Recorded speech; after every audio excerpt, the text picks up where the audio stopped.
Aujourd'hui, on est à Paris pour aller écouter le nouvel album de Sleep Token. Allez, venez avec nous. Mercredi dernier, Sony Music ont organisé une soirée un petit peu spéciale à Paris, une écoute privée et en exclusivité du nouvel album de Sleep Token, Even in Arcadia. Alors évidemment, en énorme fan et surtout en énorme Yankee du groupe, j'étais super content d'y aller. Du coup, l'après-midi, j'ai récupéré mon petit pote Lama Lavalamp et direction le lieu de l'événement pour découvrir un petit peu ce nouvel album. En gros, c'était dans un resto, on était assis autour de table, il y avait à la fois des créateurs de contenu, des professionnels du milieu, mais aussi des fans qui avaient été invités pour l'occasion. Et on a eu la chance d'écouter du coup en exclusivité une fois l'album diffusé sur les enceintes du resto. Et même en prenant un max de notes, c'était assez difficile de se faire un avis à chaud comme ça en une seule écoute dans des conditions où on n'entend pas la profondeur des basses, des samples, des layering. Donc plutôt que de me mouiller et de vous donner mon avis à chaud, j'ai préféré poser la question à des visages que vous connaissez certainement déjà. Bonjour. Vous êtes Lama Lavalamp. Oui. Qu'est-ce que vous avez pensé de l'album de ce soir? La fin d'une ère, le début d'une nouvelle, beaucoup plus centré sur les vraies personnes. Je pense que les vrais fans trouveront quand même des relations avec le lore et tout, mais moi perso j'en ai pas vu. J'en ai vu plus du côté humain. Et voilà, j'ai envie de creuser ça, j'ai hâte de voir les lyrics. J'attends de réécouter avec mes écouteurs et d'avoir les paroles parce que j'étais pas assez dans le truc pour vraiment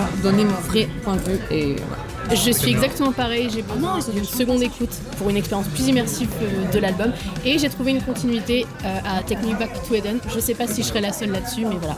Bisous, Outcast. L'album est sympa.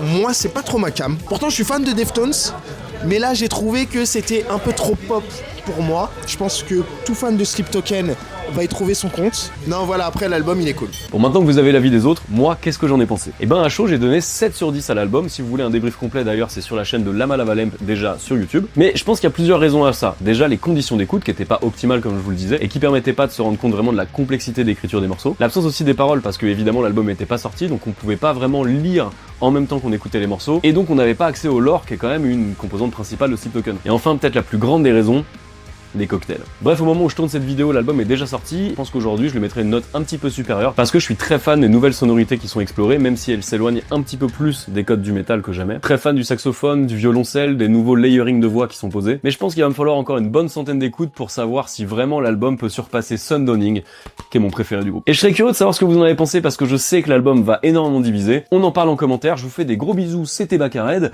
et évidemment, Worship.